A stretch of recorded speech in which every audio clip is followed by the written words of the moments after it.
네, 안녕하십니까. 2010년 3회 전기산업기사 2과목 전력공학 문제풀이를 시작하도록 하겠습니다. 자, 21번부터 볼게요. 21번. 소리 잘 들어가죠? 자, 전력계통의 과도 안정도 향상 대책과 거리가 먼 것은 그랬는데, 과도 안정도. 우리 안정도라는 것을 알고 계셔야 되는데, 안정도라는 것은 발전소에서 발전한 전력이 예를 들어서 100메가와트입니다. 근데 수전단에서 수전한 전력이 25 메가와트씩 잘 수전을 하고 있다. 그럼 100을 만들어서 100을 사용하니까 잘 전력 수수가 잘 맞는 거네요. 그죠? 동기가 잘 유지되고 있습니다. 이럴 때게 5메가와트 정도가 여기서 탈락이 돼 버렸다. 선풍기를 빼버렸다. 그랬을 때 이 발정이라는 놈은 지 관성에 의해서 약간 속도는 올라가겠지만, 왜요? 부하가 없어졌으니까 지가 발전기가 약간 과속이 되겠죠?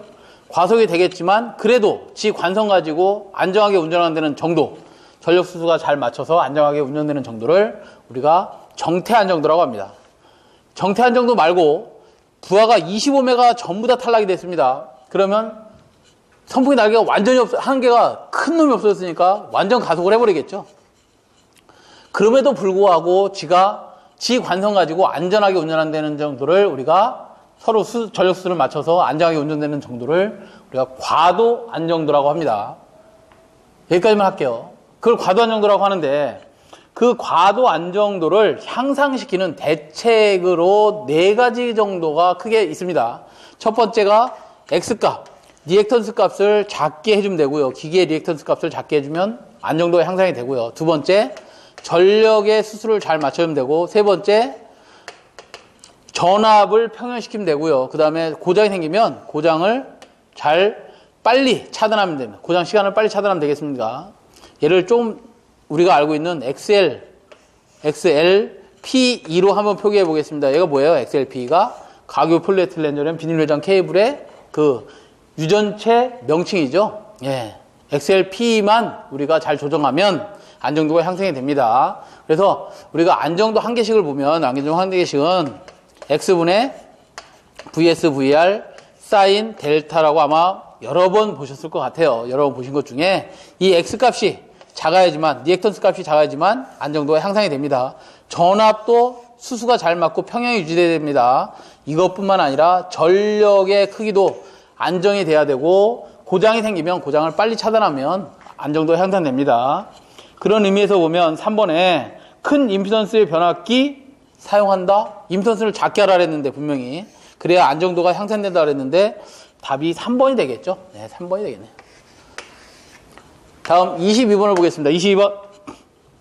다음 중 페란트 현상의 방지 대책으로 적합하지 않은 거. 페란트 현상이 뭐예요? 우리 송전단이 있고 여기에 수전단이 있으면 송전단 전압이 있고 수전단 전압이 있을 텐데, 선로가 연결되어 있을 때 얘가 야간 경부하가 되면, 부하가 다 떨어져 나가면 이 선로가 대지면과 서로 정전요항 C에 의해서 충전이 됩니다. 이렇게 충전이 되면서 여기에 충전 전류가 흐를 거예요. 충전 전류는 용량선 리액턴스에 대한 전압의, 상전압의 어떤 B를 가지고 충전을 하는데, 얘가 전압이 스스로 올라가 버리는 거지. 왜? 이 C 때문에. C가 커지니까 정류량 C에 의해서 얘도 같이 커지는 현상. 즉, 송전단 전압보다 수전단 전압이 높아지는 현상을 우리가 페란트 현상이라고 합니다. 페란트 현상이 생기면 대책이 뭐냐? 대책이 아닌 것을 찾으랍니다. 자, 1번부터 좀 보시면, 선로 전류를 지상이 되도록 한다. 그렇네요. 진상의 전류가 된 것을 지상으로 끌어내리면 됩니다. 뭐 갖고? 리액터 가지고. 두 번째, 수전단에 블로 리액터를 설치하면 됩니다. 그죠? 그 다음에 세 번째, 동기소환기를 부족여자 해야 돼요? 과여자 해야 돼요? 당연히 부족여자 해야. 동기소환기가 여기 붙어 있다면, 과여자 하면 진상 성분이, 진상 무효 전력이 어디? 계통에 공급되는 거고, 진상이 계통에 공급되면 전압이 상승을 합니다. 전압을 더 올려버리겠다는 거잖아. 그죠? 지상을 공급해주면, 부족여자 하면 지상을 공급해주면 전압을 낮춰주는 겁니다. 그렇기 때문에 지상 운전시키면 된다. 부족여자 시키면 된다. 4번이 답이 되겠네요. 그죠? 네, 4번. 무부하 상태에서 발생하는 건데 무부하를 더 시키랍니다. 그러면 안 되겠죠. 자, 23번 볼까요? 23번. 자, 23번은 보호계정기의 구비조건으로 틀린 것은 그랬는데 요거는 한 번씩만 읽어보셔도 다 알 수 있는 문제입니다. 4번에 이렇답니다. 접점의 소모가 크고 열적 기계적 강도가 클 것. 접점이 소모가 잘 되면 되겠습니까? 그죠? 이게 아날로그 계정기라든가 이런 것들은 가장 큰 문제점이 접점 소모가 많이 됩니다. 왜냐하면 전류를 껐다가 켰다가 전류를 흘렸다가 흘리지 말았다가 하면서 서지가 계속해서 겨 나오죠. 차단을 하기를 온오프 하면 그때 서지가 많이 나오는데 그 서지에 의해서 접점이 많이 녹습니다. 그것을 소모가 빨리 되라고 얘기하는 거잖아요. 그죠? 그 말도 안 되는 거죠. 그래서 답이 4번입니다. 이거는 한 번씩만 읽어보시면 다 알 수 있는 문제고요.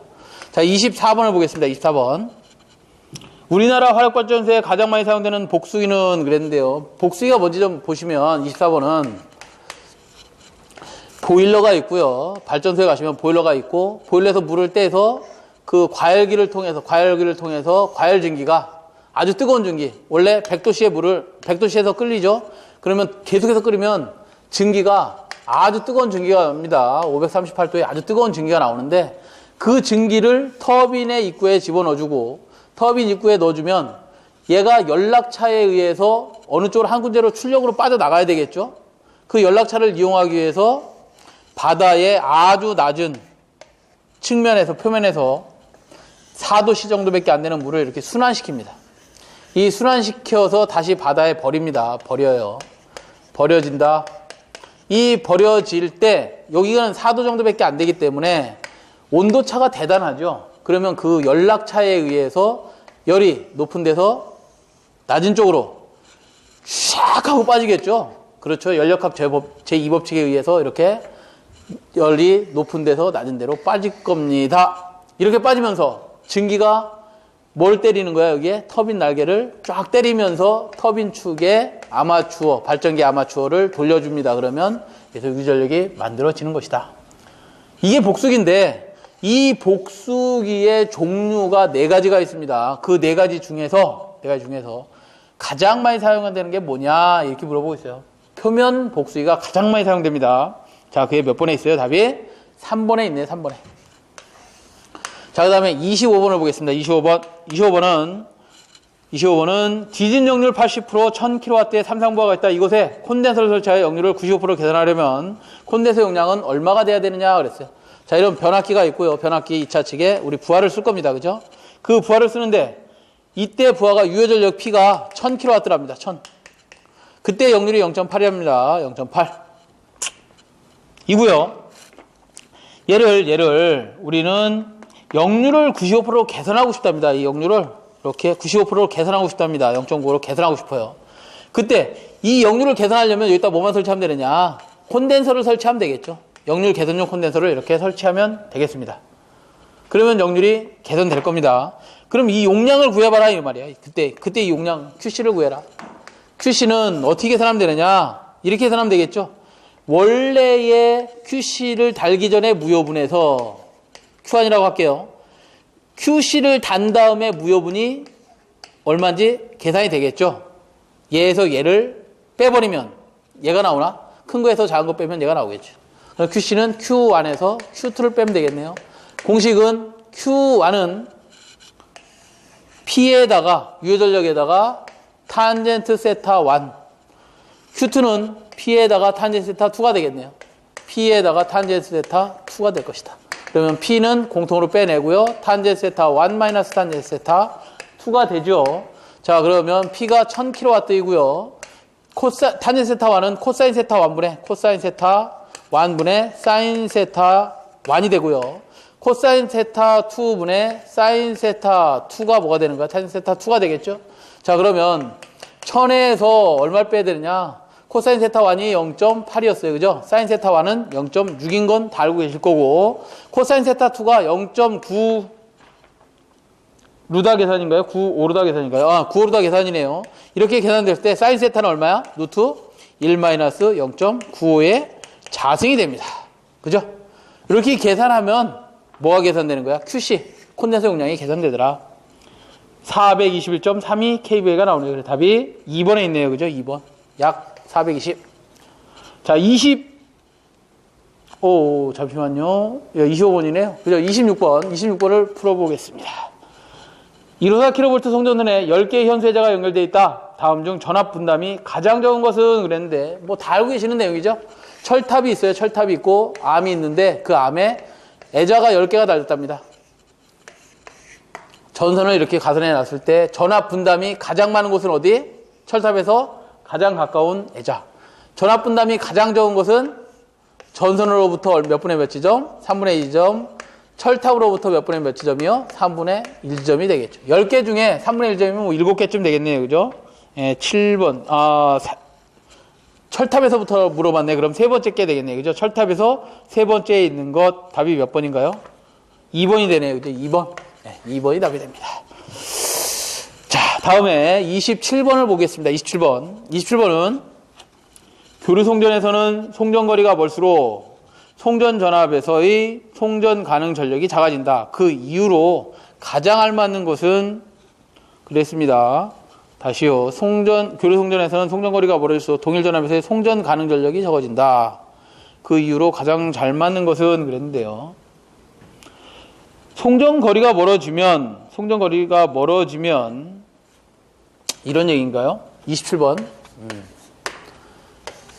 송전단이 있습니다. 여기가 뭐 변전소라고 할까요? 서브스테이션이 있습니다. 송전단에서 전압을 100을 만들어줘서 보냈어요. 근데 송전거리가 너무너무 길어가지고 다음 우리 우리가 수전용 변전소에 와서 이 전압 강화가 만들어질 텐데, 이 전압 강화가 만들어짐으로써 실제 100을 만들어줬는데 80밖에 못 받았다. 그러면 이 80밖에 못 받은 요인이 뭐예요? 선로의 무슨 값 때문에? 임피던스 값 때문에. 이 선로의 임피던스는 R 플러스 J의 X 값입니다. 그죠? 이거는 킬로미터당, 전선을 구매할 때 보면 1km당에 R 값은 얼마요? X 값은 얼마라고 다 주어집니다. 재원이. 근데 얘가 100km다 그러면 이 값은 얼마로 되는 거야? 1km당의 RXB에다가 100km를 곱해줘야 되는 거죠? 1000km면 1000을 곱해야지만 그 임피던스 값이 커지는 겁니다. 그 임피던스하고 부하전류에 의해서 뭐가 생기는 거야? 전압 강화가 생기는 거니까 임피던스나 리액턴스 성분이 커서 그런 걸 찾아봐야 되겠죠? 네, 4번에 선로의 유도성 리액턴스가 커지기 때문이다 그랬어요. 네, 답이 4번이 되겠네요. 4번. 자, 그 다음에 28번을 보겠습니다. 28번. 어느 일정한 방향으로 일정한 크기 이상의 단락전류가 흘렀을 때 동작하는 보호계정기의 약어는 그랬습니다. 일정한 방향의 밑줄, 방향. 과전류의 밑줄이요, 과전류. 과전류란 말이 없네요. 단락전류란 말이 있네. 우리 OCR 계정기를 좀 자세히 좀 보시면 여러분들이 얘는 무슨 전류에 동작하는 거냐면 OCR 계정기는 오버 커런트 딜레이에 동작합니다. 과 커런트 전류 계정기입니다. 과전류에 동작합니다. 그럼 과전류에는 종류가 뭐가 있느냐? 과전류에는 종류가 크게 세 가지로 구분됩니다. 부하전류, 두 번째 단락전류, 그 다음에 세 번째 과도전류가 있습니다. 과부하전류는 말 그대로 부하를 과하게 쓰면 생기는 큰 전류입니다. 큰 전류. 부하를 과하게 쓰면 생기는 큰 전류입니다. 단락전류는 선간이 됐든 삼선간이 됐든 선간이 단락되면 그때 흐르는 큰 전류를 단락전류라고 합니다. 과도전류는 뭐냐면요, 전동기를 기동할 때 기동전류가 과도전류가 됩니다. 기동전류가 예를 들어서 전격전류의 약 6배에서 10배까지도 겨나옵니다. 그 다음에 변압기를 최초에 투입할 때 나오는 여자 도립전류라는 게 있습니다. 여자 도립전류. 여자 도립전류는 전격전류의 약 13배까지도 겨 나옵니다. 이런 전류가 있는데요. 이때 동작하는 계정기가 과전류 계정기다. 사실은 여러분들이 2차에 가시면 더 깊이 공부를 하시겠지만 저희 OCR 계정기는 이 전류에는 동작하면 안 됩니다. 왜? 전동기 기동하는데 예를 들어서 전동기를 기동할 때 정상적으로 기동하는 거죠. 이건 고장전류가 아니잖아. 그 다음에 여자 도립전류, 변압기를 최초 투입할 때 겨나오는 전류, 이것도 고장전류가 아니죠. 그래서 얘들은 동작 못하게 OCR 계정기를 다 세팅을 해 놓습니다. 어찌됐든 이 두 개의 전류에 동작을 하는 게 OCR 계전기입니다. 그래서 여기에 단락 전류가 포함되어 있으니 OCR 계전기가 동작을 해야 됩니다. 그러면 답에서 찾을 때에 OCR 계전기는 동작을 해야 된다. 거기다 방향성까지 줘야 된다. 방향성을 줘야 된다. 그러면 디렉셔널 방향성 계전기를 줘야 되겠죠. 그래서 DOCR 계전기를 찾으시면 될 것 같습니다. DOCR이 4번에 있네요. 4번 그죠? ZR 계전기는 거리 계전기고요. 그 다음에 UFR 계전기는 OFR, UFR 81번으로 나눠지는데요. UFR은 저주파수, OFR은 과주파수 계전기입니다. 그 다음에 OVR은 오버 볼테이지 릴레이 과전압 계전기가 되는 거죠. 언더 프리퀀시 릴레이냐, 오버 프리퀀시 릴레이냐 2번이 되겠고요. 어쨌든 우리가 방향성이다 그러면 D, 디렉셔널 방향을 나타내는 기호가 있으면 되겠습니다. 그래서 답이 4번이 되겠고요. 29번을 보겠습니다. 29번. 자, 29번은 전선 자체 중량과 빙설의 종합하중을 W1, 풍합하중을 W2라고 할 때 합성하중을 구하시오 그랬어요. 합성하중. 자, 무슨 소리냐면 전선이 있습니다. 이렇게. 전선이 자체 중량이 있어요. 자체 중량을 우리가 여기서 뭐라고 해놨나요? 자체 중량하고, 얘를 W, 저는 I라고 표시를 해보겠습니다. 이 WI에다가 눈이 쌓이면, 이 전선에 눈이 쌓이면, 이렇게 전선이 더 처지겠죠? 어떤 수평면에서 전선이 이렇게 눈이 쌓여서 더 처질 겁니다. 얘를 C라고 해볼까요? 요거 두 개의 하중을 합한 것을 우리가 여기서 W1이라고 합니다. 이렇게 하자입니다. 여기다 바람이 불었어요, 예를 들어서. 바람이 이렇게 샥 불었어요. 그러면 이만큼 또 흔들리겠죠?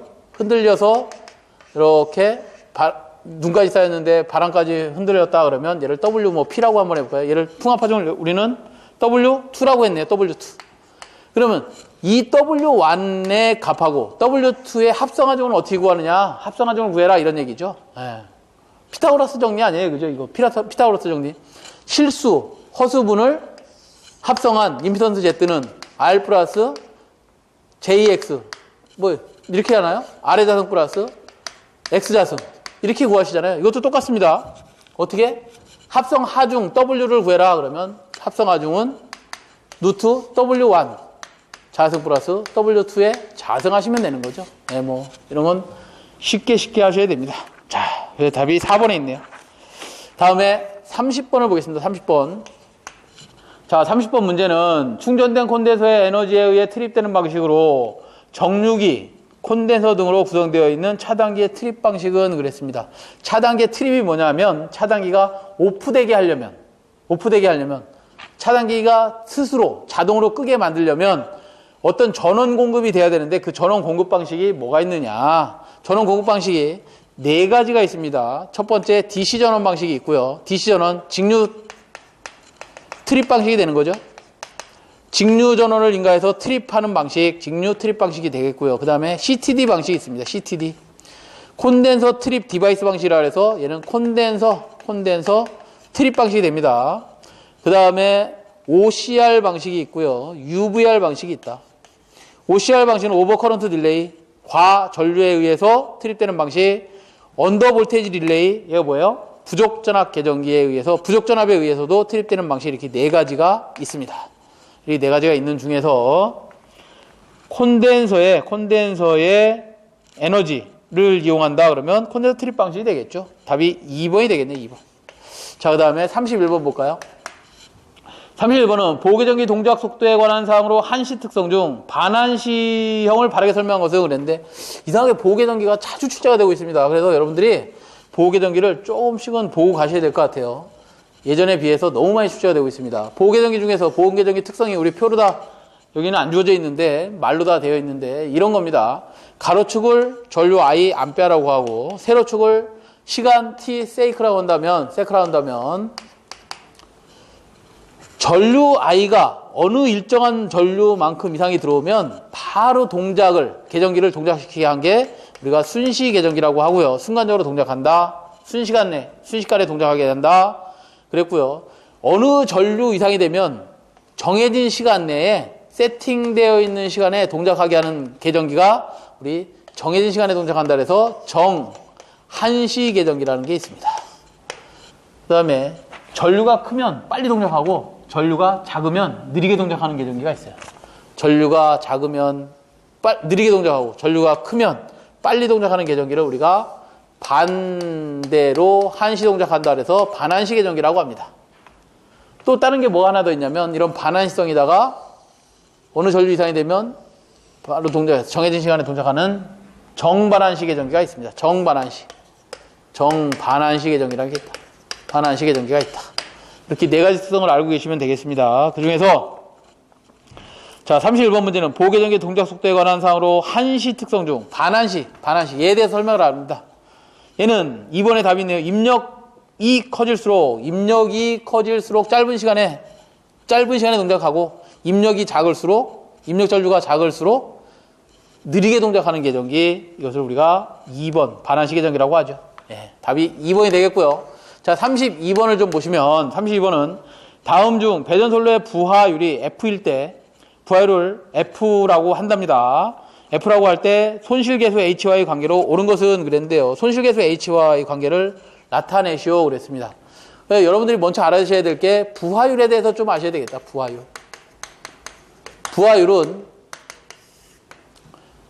최대 전력에 대한 평균 전력의 비입니다. 평균 전력. 이것을 백분율로 나타내는 게 부하율이죠. 부하율. 예를 들어서 나는 공급을 네가 100을 원해서 100이라는 놈을 공급해주고 있는데 지금 사용하고 있는 게 50밖에 안 사용해. 그러면 부하율은 50%가 되는 겁니다. 50%가 되면 별로 안 좋은 거죠.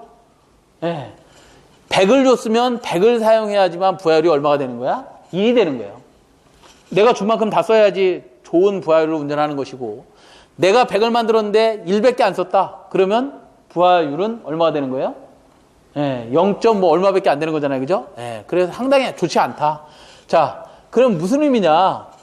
부하율이 이렇게 F다 표시를 하는데 만약에 여기다 손실계수를 고려한다면 전력에다가 손실을 곱하면 뭐가 되느냐? 얘가 손실계수가 나옵니다. 손실계수가 나와. 평균 전력 손실계수냐, 최대 전력 손실계수냐, 부하율이 나빠졌다는 얘기는 최대 전력 손실도 커진다는 얘기고 평균 전력 손실도 커진다는 얘기예요. 손실계수 자체도 같이 비례하더라는 거야. 비례. 그래서 손실계수를 기준으로 봤을 때 부하율이 0%로 갔어. 부하율이 100%로 갔어. 그러면 얘가 손실률이 예를 들어서 부하율이 0%로 갔을 때의 손실은 커지는 것이고 부하율이 1%, 100%로 갔을 때는 손실 계수도 작아진다는 얘기예요. 다시 설명을 드리면 부하율이 좋은 부하는 손실도 어떻다는 거야? 작고 부하율이 나쁜 부하는 손실도 어떻게 된다? 커진다는 거죠. 그런 의미죠. 그래서 나머지는 뭐야? 여기 F 자승이라는 얘기는 0.9의 자승이면 얼마야? 0.81%로 줄어들잖아요. 그죠? 이렇게 된다는 얘기고 F가 이렇게 된다는 얘기는 0.9면 0.9 비례해서 간다는 거잖아요. 그죠? 부하율이 좋을수록 손실도 작아진다. 이런 의미를 나타낸 식이 몇 번에 있어요? 4번에 있네. 4번에. 그죠? 4번에 이런 식이 있습니다. 아, 그렇구나. 부하율을 좋게 운전해야지만 손실도 작아지는구나. 부하율을 나쁘게 운전하면 손실도 커지는구나 라고 보시고 계산하시면 되겠습니다. 자, 그 다음에 33번을 좀 볼게요. 33번은 송전선에 낙뢰가 가해져서 송전선에 낙뢰가 쳤답니다. 애자에 섬락이 생기면 애자가 손상되는데 이것을 방지하기 위하여 사용하는 것은 무엇이냐 그랬는데 철탑이 있어요. 철탑에 암이 있고요. 여기에 애자가 이렇게 달려 있습니다. 애자가 달려 있고 전선이 이렇게 매달려 있는데 이상전압이 치면 이상한 전압이 만들어질 겁니다. 그 이상한 전압이 애자까지 왔다. 그냥 이쪽으로 넘어가 버리면 저쪽에 변압기 앞쪽에 TR 앞쪽에 CB가 있고 얘가 열리든지 닫히든지 할 건데 뭐 당연히 이렇게 가는 것도 있을 거지만 이 이상전압이 높은 전압이 생기면 공기가 절연이 파괴됩니다. 우리 코로나 현상에서 배우셨어요. 그죠? 21kV 이상을 가하면 공기의 절연이 센티메타당으로 파괴됩니다. 라고 배우셨어요. 그냥 공기의 절연만 파괴하면 좋겠는데 이 애자를 소손시켜 버립니다. 그렇기 때문에 이런 경우에 여기다가 이런 걸 설치해 보겠다. 뾰족하게 이렇게 철판을 대보겠다 이렇게 되면 이상한 전압이 생겼을 때 공기의 전압을 파괴하는데 공기의 전압을 같이 파괴를 하긴 하지만 얘는 얘에 비해서 거리가 가깝잖아요. 그럼 여기에 공기의 전압이 파괴됩니다. 그럼 이상 전압이 어디 빠지는 거야? 여기에 공기의 전압을 파괴할 게 아니라 이상 전압이 왔다 그러면 이렇게 파괴돼서 어디로? 대지로 빠지겠죠. 그럼 애자는 뭐 된다? 보호된다. 이것을 우리가 뭐라고 하느냐? 아킹 콘 또는 링 또는 뭐라고 하나요? 소호각 또는 소환이라고 합니다. 환. 이렇게 부르고 있다. 답이 그래서 2번이 되는 건가요? 네, 2번에 답이 있네요. 자, 그 다음에 34번을 좀 보겠습니다. 34번은 154kV 3상 1호선 송전선로가 있다. 이 154라는 전압은 계속해서 말씀을 드리고 있습니다만 얘는 무슨 전압이다? 성간전압입니다. 성간전압. 아무 말이 없다. 성간전압. 공시전압. 154kV 3상 1회선 송전선로의 한 선의 리액턴스가 15ohm이고 전류가 200A 할 때 퍼센트 리액턴스를 구하시오. 우리가 알고 있는 퍼센트 임피던스라는 놈은 상전압에 대한 ZI 곱하기 100%다. 이렇게 알고 있어요. 선생님 이거 공식이 어떻게 나온 거예요? 이렇게 나온 거죠. 변압기가 있습니다. 변압기 2차 측을 단락하고 1차 측에 전압을 인가를 합니다. 전압을 인가할 때 1차 측에 전격 전류가 흐를 때의 이 코일에서는 뭐가 생겨요? 손실이 생기겠죠. 손실. 도대체 뭐야 이게? 부하 전류가 흐르면 반드시 송전선에는 송전선이 갖고 있는 임피던스 때문에 뭐가 생긴다 그랬어요? 전압 강화가 생긴다 그랬잖아. 전격 전압을 인가하면 전격 전류가 흐르고 코일이 갖고 있는 임피던스 성분 때문에 여기서 뭐가 생긴다고요? 전압 강화가 생깁니다. 그 전압 강화 이잖아 이. 이거네. 퍼센트 Z라는 놈은 상전압을 100% 가했는데 그때 코일 1차 측에 생기는 전압 강화의 비구나. 이게 퍼센트 임피던스구나. 그래서 이렇게 쓸 수 있는 거구나. 퍼센트 Z는 상전압을 100을 가했을 때 전압 강화 ZI B를 우리가 퍼센트 임피던스라고 하는구나. 그래서 퍼센트 임피던스를 구하면 이렇게 구할 수 있는데 여기서는 R 값을 무시하고 퍼센트 X 값만 구하랍니다. 퍼센트 X 리액턴스 값만 구하랍니다. 그러면 2를 뭐로 나눠주면 돼? XI 곱하기 100%로 나눠주면 되겠죠.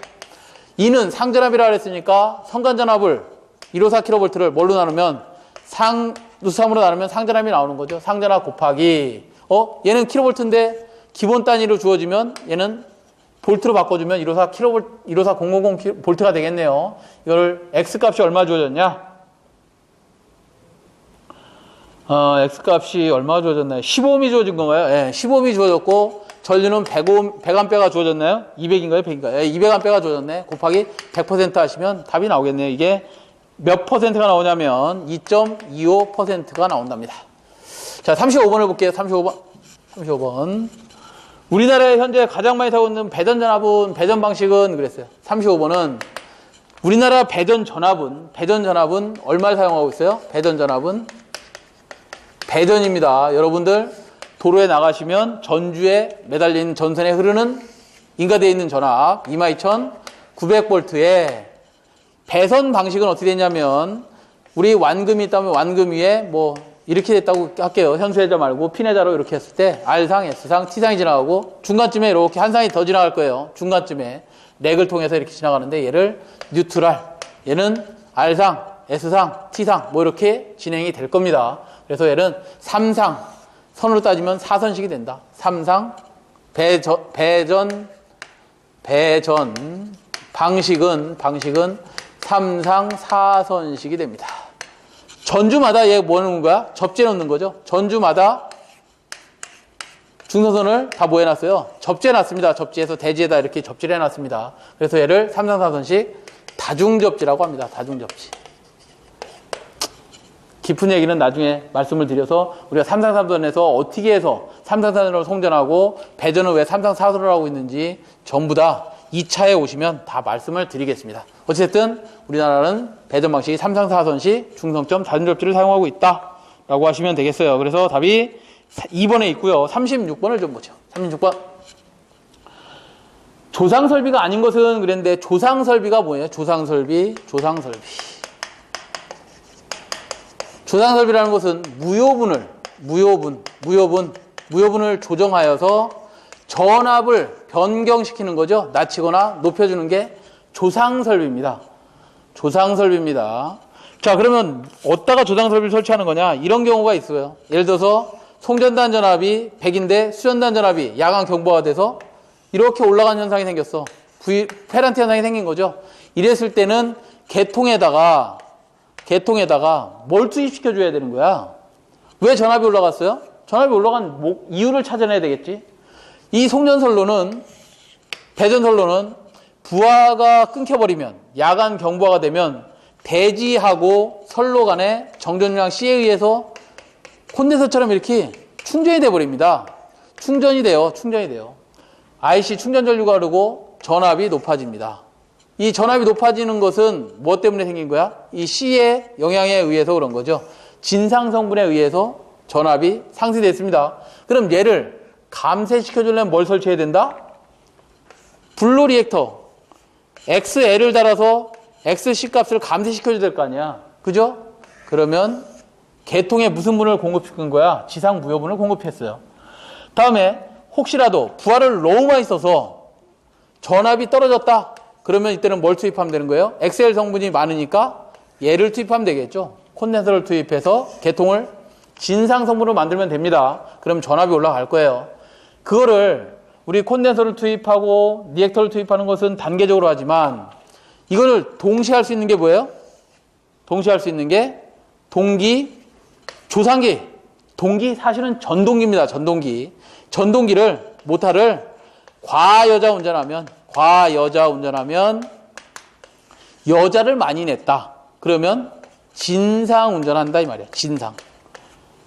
진상 운전하면서 전압이 개통에 상승될 겁니다. 진상 운전한다는 얘기는 뭐야? 개통에다가 진상 성분을 공급하겠다. 과여자 운전해서. 그러면 전압이 올라갈 것이다.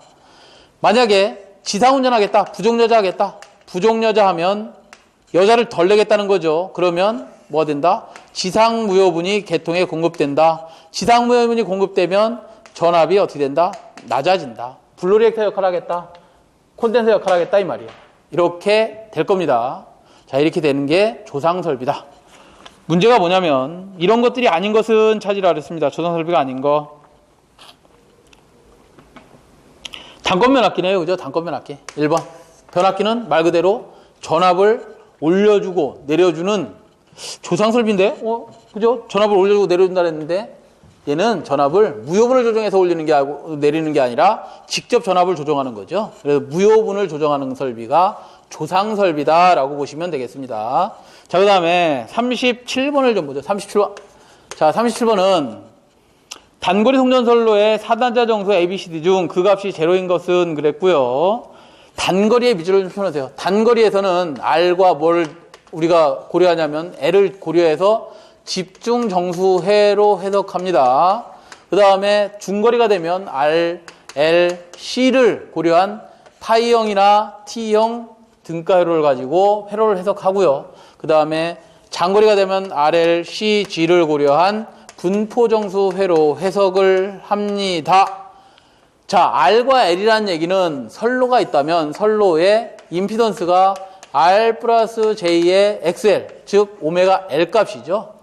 그러니까 R과 L을 고려한 이런 선로가 포설되어 있을 때 4단자 정수 A, B, C, D만 알면 이 선로의 4단자 정수를 얘기하는 겁니다. A, B, C, D를 알면 뭐를 계산할 수 있다는 거야? 송전단에서 송전해야 되는 전압, 송전단에서의 송전해야 되는 전류값을 알 수 있다. 전력 방정식에서 AER 플러스 BIR, CER 플러스 DIR을 알 수가 있더라. 왜? 얘네들은 찬값입니다. 내가 원하는 값, 찬값이잖아. 얘네들은 알고 있으니 선로의 ABCD만 알면 선로 갖고 있는 A가 뭐예요? 전압B, D가 뭐야? 전류B, B가 뭐예요? 임피던스 B, C는 뭐야? 어드미턴스 B를 안다면 ES, IS를 계산해낼 수가 있더라라는 거죠. 그래서 A 값은 전압B, 그 다음에 D 값은 전류B다. 그 다음에 B 값은 임피던스, 그 다음에 C는 어드미턴스. 턴스비다. 그랬을 때 우리 선로에 R과 L만 있다는 것은 어드미턴스는 고려 안 하겠다는 거죠. 임피던스만 고려하겠다는 거잖아. 그러면 C 성분인 어드미턴스는 고려 안 하겠다. 그럼 어드미턴스가 얼마라는 거예요? 0이 된다는 거죠. 0. 그래서 답이 3번이 되겠네. 자, 그 다음에 38번을 좀 보겠습니다. 38번. 38번도 어려운 문제네. 이게 1급에도나 기사에나 나와야 될 문제인데 여기 나왔습니다. 자, 38번은 전원 측과 송전선로의 합성 임피던스가 %ZS가 전원 측이 10MVA 기준 1%랍니다. 그림을 좀 잠깐 그려보면, 우리 풀이에 있는 그림이지만, 풀이에 있는 그림을 좀 잠깐 그려보면, %ZS가 1%랍니다. 1%. 그 다음에 변압기가 있고요. 변압기가 있고, 여기서 단락고장이 발생했습니다. 이때 단락 용량 PS를 계산하라는 건데, 이 변압기의 용량을 보니까, 변압기는 6MVA에 전격 용량이 6MVA다 이 말이에요. 6MVA에 퍼센트 임피던스가 6.9%가 주어졌네요. 퍼센트 ZT가 6.9%입니다.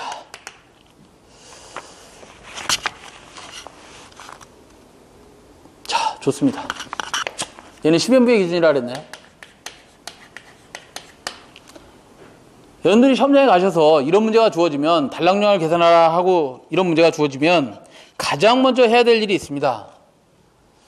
여기서의 단락용량이기 때문에 가장 먼저 여러분들이 좀 해결해야 될 문제가 뭐냐면, 고장이 여기서 생긴 거거든요. 여기서 고장이 생기면 고장 전류는 어디서부터 들어오냐면 전원으로부터 전원이라고 생긴 놈만 고장 전류를 발생시켜서 전원으로부터 고장점으로 이렇게 들어갑니다.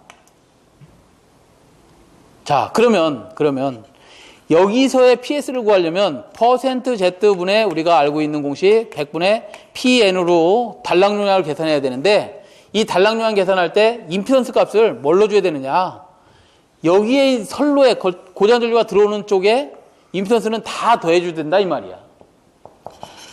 예를 들어서요, 이 부하가 있습니다. 이렇게 부하가 있고 여기에도 임피던스가 존재해. 얘를 ZL이라고 한다면, 여기에 고장이 발생했을 때 여기에 임피던스도 더해줘야 되느냐, 이것도 더해줘야 되느냐, 이건 더하지 말아야 된다는 거예요. 부하의 임피던스는 고려한다 안 한다? 하지 않는다. 전원의 임피던스만 고려한다. 그러면 전원치로부터 들어오는 이 임피던스는 다 더해줘야 되는데 그냥 더해주면 안 됩니다. 무슨 소리냐? 임피던스가 다 더해져야 되는데 얘는 10MVA일 때 임피던스가 1이라고 그랬고 얘는 6MVA 때 임피던스가 6.9라 그랬습니다. 그럼 둘 중에 하나를 얘를 기준으로 하든 기준을 바꿔야 됩니다. 그래서 첫 번째 할 일이 기준 용량을 정한다. 기준을 세운다. 기준 용량을 정한다. 10MVA 기준으로 아마 우리 책에 풀었을 것 같은데 10MVA로 했나요? 10MVA 기준으로 했습니다. 그래서 10MVA 기준으로 한다면 두 번째 %Z를 환산할 때 환산을 해줘야 되는데 몇으로? 10MVA 쪽으로 환산을 해줘야 되는데 %ZS 얘는 10MVA가 지 기준이기 때문에 그냥 얘는 1%로 그냥 두셔도 되고요. 얘는 환산할 필요가 없어요. 그렇지만 얘는 환산을 시켜야 됩니다. 얼마로? 10MVA로. 환산하는 공식이 어떻게 되냐면 ZT 다시를 다시 환산하면 변압기에 임피던스로 환산하면 자기의 임피던스 6.9에다가 곱하기 자기 용량분의 기준 용량을 정합니다. 기준 용량 값을 넣어줍니다. 그러면 다시 계산해보면 6.9를 얼마로? 자기 용량 6MVA를 10MVA로 나눠주라는 거예요. 이렇게 계산하면 걔가 11.5%가 된답니다. 11.5%로 퍼센트 임피던스 값이 변했죠? 6.9에서 11.5%로 변했습니다. 그러면 세 번째 해야 될 일이 뭐냐? 맵을 그려, 맵. 지도를 그립니다. 지도를 이렇게 그리는 겁니다. 얘는 1%야. 얘는 몇 프로로 바뀌었어요? 11.5%로 바뀐 이렇게 맵을 그려놓고 단락 용량을 마지막으로 계산하는데 PS는 %Z가 합해진 값이라 그랬으니까 퍼센트 임피던스를 선에서 전원으로부터 오는 만큼 다 더해라 그랬으니까 1 플러스 11.5를 하면 12.5분의 100 곱하기 PN을 얼마로 기준을 정했어요? 아까 10MV를 정했으니까 10MV를 이렇게 넣어줘야지만 단락 용량이 계산되더라 이 말이에요. 실기 때는 너무나 많이 해야 되는 문제 중에 하나인데 필기라 이것도 찍지 않으면 안 될 것 같은 생각이 듭니다. 자, 됐고요. 마지막 9번하고 40번 남았네요. 39번. 자, 39번 문제는, 아이고, 요것도 쉬운 문제는 아니네요. 굉장히 어렵게 나왔네요, 이번에. 산업기사 3회차가. 그림과 같은 단상이선식 배선에서 인입구 A점의 전압이 220V라면 C점의 전압은 어떻게 되는지 구하시오. 그랬어요. 저항값은 한 선의 값이며, 한 가닥 값이랍니다. AB 간의 0.05, BC 간은 0.15로 주어졌습니다. 자, 우리가 이렇게 그림을 그릴 수가 있겠네요. 그림이 이렇게 주어졌어요. 그림이 어떻게 주어졌냐면, 여기가 40A, 여기가 20A. 여기가 한 선의 값이, 한 선이 0.05Ω이고, 여기가 한 선이 0. 얼마로 주어진 거예요, 이게? 1. 예, 1이랍니다. 1Ω입니다. 그럴 때, 여기가 A, B, C라고 하면, C점, VC점의 전압을 구하시오. 그랬어요. 자, 한번 구해보자. 우리가 알고 있듯이 이렇게 구할 겁니다, 아마도. 송전단 전압이라는 놈을 이렇게 만들어졌어요. VR 플러스 전압 강화를 더한 놈이다. 자, 그런데 여기서 VB점의 전압을, 얘를 뭐냐면 수전단으로 본다면, 여기를 왜 수전단으로 보냐면, VB점을 일단 수전단으로 보라면, 여기서의 전압 강화가 생길 거고, 이 선로에서의 전압 강화가 생길 텐데, 여기 걸 먼저 구해서 전압 강화를 빼버리고 더해든지 빼들면, 여기에 전압이 나올 거고요. 여기 전압에서 얘를 구하려고 하면, 여기에 전압 강화를 또 빼든지 더하면 될 겁니다. 그래서 이렇게 정해놨어요. 자, VA점에서 100을 줬는데, VB점에서 전압이 만들어졌고, 나머지는 다 전압 강화분이라고 그랬으니, VB점의 전압을 구해보면, VA점에서 뭘 빼버리면 돼? 전압 강화를 빼면 되겠네요. 그럼 VA점의 전압이 몇 볼트? 아까 220V라 그랬나요? 220V의 마이너스 전압 강화는 IR이죠? IZ죠? 그러면 전압 강화는 I 값에다가 Z를 곱하면 되는데 그 Z가, 임피던스가 주어진 게 한 가닥만 주어졌으니까 두 가닥 곱하기 임피던스 성분 곱하기 전류 I를 곱해야 되는데 이 선에 흐르는 전류는 요 전류도 흐르지만 이 전류도 흐르잖아요. 그죠?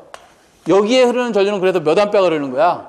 40 플러스 20암페어가 흐르는 거네. 자, 그러면 여기가 I1 플러스 I2 전류가 이렇게 흐르겠죠. 그러면 얘를 다시 써보면 220 마이너스 2 곱하기 0.055에다가 곱하기 60암페어가 되나요? 네, 60암페어. 이렇게 계산했더니 VB점 요점의 전압은 전압강을 고려한 게 214V가 됐답니다. 214V. 자, 다음에 최종 VC 값의 전압을 구하라 했으니까 VC점의 전압은 VB점의 전압에서 뭘 빼면 돼? 여기에 전압강을 또 빼면 되겠죠. 그러면 VB점의 전압이 214V였으니까 마이너스 한 선의 저항이 주어졌으니 두 선의 저항 곱하기 임피던스가 얼마? 0.1 곱하기 여기는 몇 암페어 전류가 흘러? 20암페어만 흐르는 거죠. 20암페어 곱하면 얘가 210V가 된다. 그래서 답이 몇 번에 있나요? 2번에 답이 있네요. 자, 마지막 문제를 좀 풀겠습니다. 마지막 문제 40번. 자, 40번 문제는 파동 임피던스가 305옴인 가공선로의 1km당의 인덕턴스는 몇 미리알리 퍼 킬로미터인가? 자, 우리가 알고 있는 40번 문제. 인덕턴스 L, 작용 인덕턴스 L은 0.05 플러스 0.4605 로그 11m라는 R분의 D 미리알리 퍼 킬로미터 이 공식밖에 모르는데 로그 10 R분의 D가 없네요. 그죠? 이건 숫자에 불과하고 상수들이니까 얘를 구해내면 됩니다. 얘를 구해내야 되는데 얘를 구하는 방법이 있겠죠. 물론 있습니다. 어디서 구해야 되느냐? 특성 임피던스라는 놈은 계속해서 설명을 들으셨겠지만 개방 어드미턴스에 대한 단락 임피던스의 비죠. 예. 얘는 다 있으면 개방 어드미턴스는 G 플러스 뭐가 된다? J의 오메가 C가 되고요. 임피던스라는 놈은 R 플러스 J의 XL은 오메가 L 값이니까 이렇게 될 겁니다. 그 중에서 얘에 비해서 R 값은 너무나 작고요. 송전선에서 얘에 비해서 G 값은 너무나 작기 때문에 삭제되고요. J오메가 서로 분모분자 삭제되면 결국 남는 것은 C분의 L만 남습니다. 자, 이 중에서 C 값은 우리가 알고 있는 로그 10 R분의 D 분의 0.02413. 얘는 0.460 로그 10 R분의 D 곱하기 10의 마이너스 3승 해주고 얘는 10의 마이너스 6승을 해줘야 되겠지. 왜? 얘는 마이크로페로파 킬로메다 값이고 얘는 미리엘리파 킬로메다 값이니 그 값들을 넣어서 로그 10 R분의 D 분의 0.02413 또는 뭐 0.054605 곱하기 로그 10 R분의 D를 넣어서 계산을 했더니 얘가 얼마 나오냐. 138 로그 10을미터라는 R분의 D 값이 나오더라. 얘 구하라며요. 얘. 저기서 얘 구하라며. 얘는 어떻게 구하는 거야? 138을 저쪽으로 보내버리면 되죠. Z0에 보내버리면 곱하기가 뭘로 내려가? 나누기로 가겠네. 그러면 로그 10 R분의 D는 얼마가 나오는 거예요? 138분의 Z0 값이 얼마야? 여기 얼마 주어졌어요? 300이 주어졌네. 300. 고로 얘는 공식이 어떻게 된다? 0.05 플러스 0.4605 로그 10 R분의 D 값이 얼마라고? 이렇게 넣어주면 미리헬리파 킬로메다가 계산이 되겠죠. 네, 이렇게 해주시면 되겠네요. 로그 10 R분의 D 대신 얘를 넣어주면 된다. 이렇게 해서 계산했더니 그 값이 얼마다? 1이라네요. 1. 그래서 답이 2번이 되겠습니다. 자, 이렇게 마무리하는 거로 하고요. 2017년 3회 전기산업기사 2과목 전력공학 문제풀이를 모두 마치도록 하겠습니다. 수고하셨습니다.